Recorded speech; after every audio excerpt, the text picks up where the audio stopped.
once again.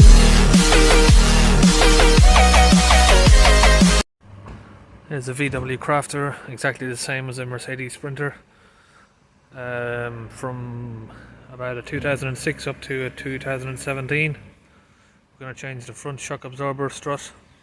First we're going to jack the van up. Just slip a axle stand under the van there.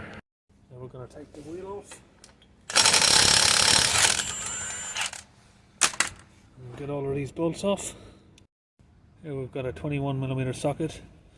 We're going to open these two bolts and the 21mm open spanner on that side.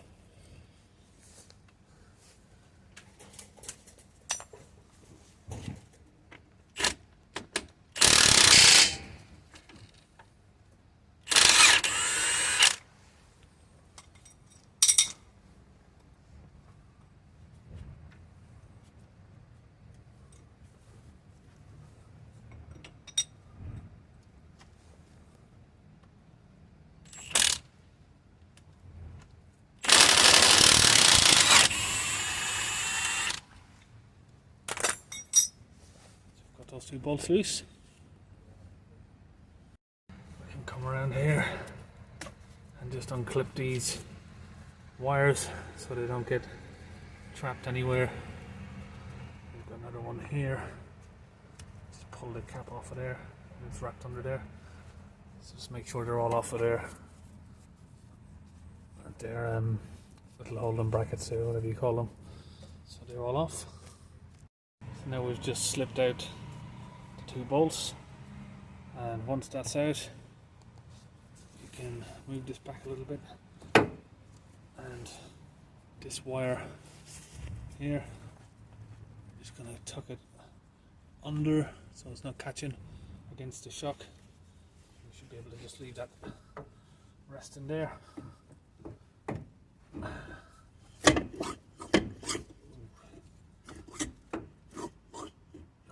Very healthy shock absorber. So now we're going to go inside the cab and get the top bolt out. Here we are inside the van. So we've lifted up the floor mat if you've got one. Let's take out this. That's just a little twist off plastic tab there. And you can see in here we've got a 24mm socket. So if we just take off that center bolt, the shock absorber should just fall out, and then we don't need to remove the mount.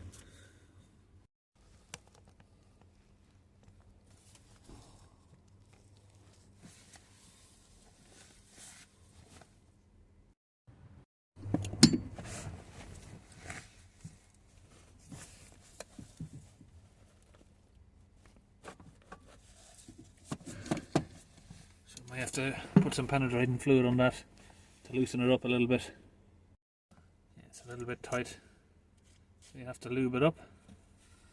That's what she said. Rather than the hand ratchet, it's probably a better idea for us to use our impact gun, which is going to shock it out as well. Our little Milwaukee brushless 3/8 impact gun here, and that should help us out a little bit.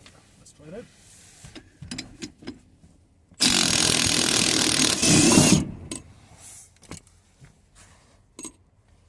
And that was a lot easier.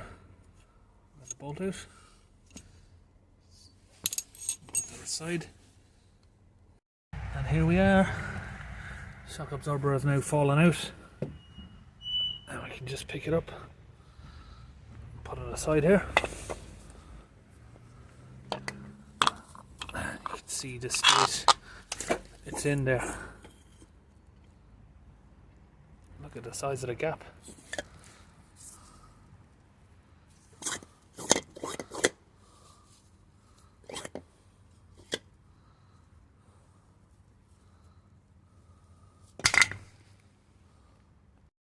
Here we've got a new shock absorber.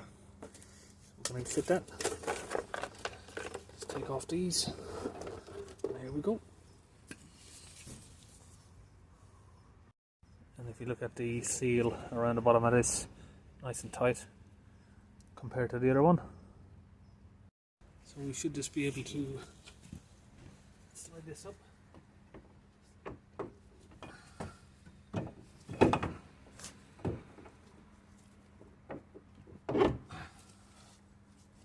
that. Slide the shaft in the hole, just like that. That's what she said. Now we're going to need something to hold this in place. This is where a friend would come in handy to hold it while you go inside. But we're going to have to use something else, like a bar rested on there. And hopefully we can get it to stay.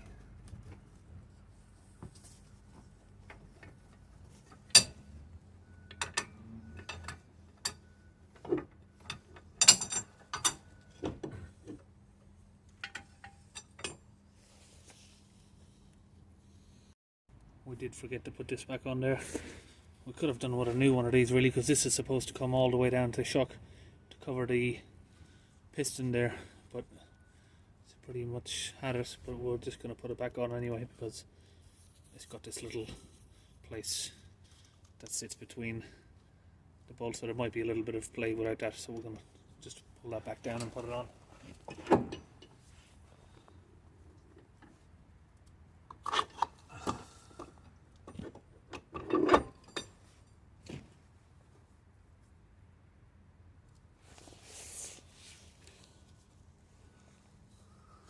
That's in place there like that. We can come back inside, grab our little mount plate, slip it over there, and the new bolt. Let's put them in place.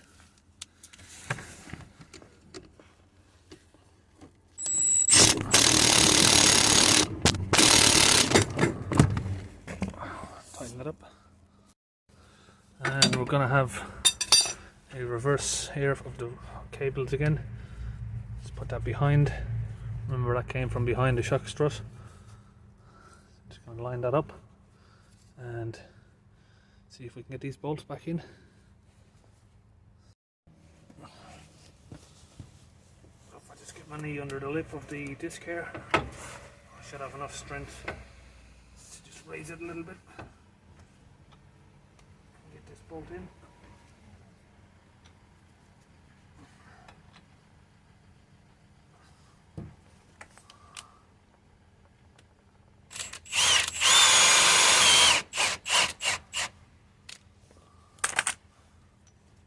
Move on to the top one.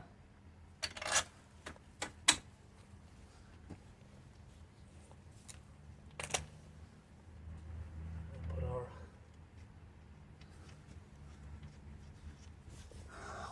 back here.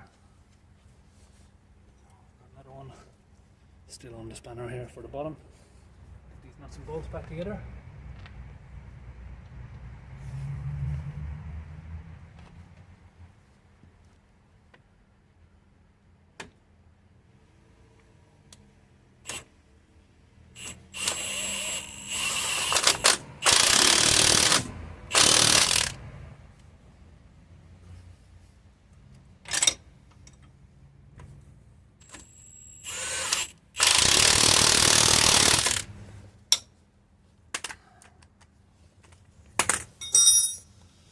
That's done. And we're pretty much there really. We just need to tidy up these wires and clip them into place. Got a little bracket we've taken off our old shock absorber, which will clip back in here.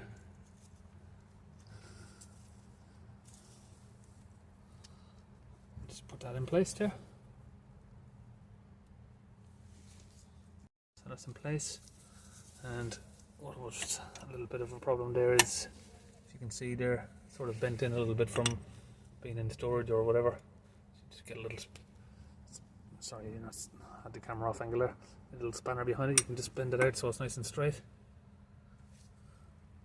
just like that. Now we've got our bracket on there, we can put our cables neatly back on there.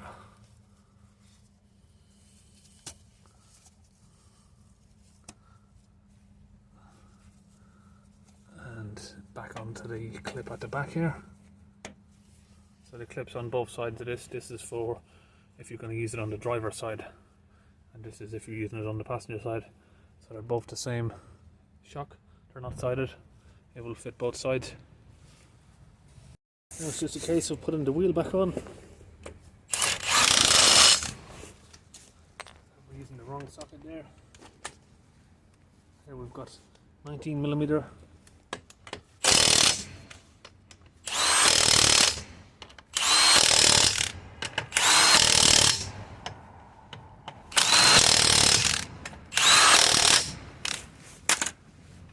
Those are all on.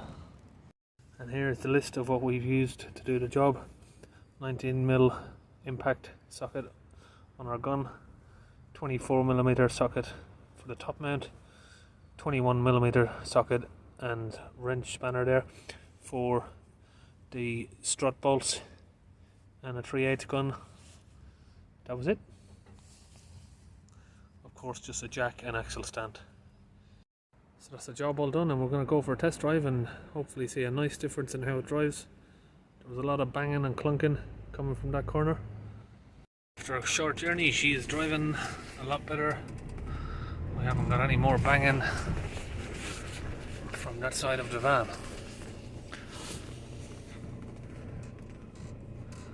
And we've just made a trip down to our parts supplier. So there you go, quite a simple job. About a half an hour maybe took us to do that. Front shock absorber, so that's for Mercedes Sprinter, VW Crafter van. Front and right is exactly the same, so either way, whichever one you want to do. Pretty simple, straightforward job, surprisingly easy really. On a big van like this you'd expect it to be a lot more of a difficult job. Hope that helps. Please like and subscribe.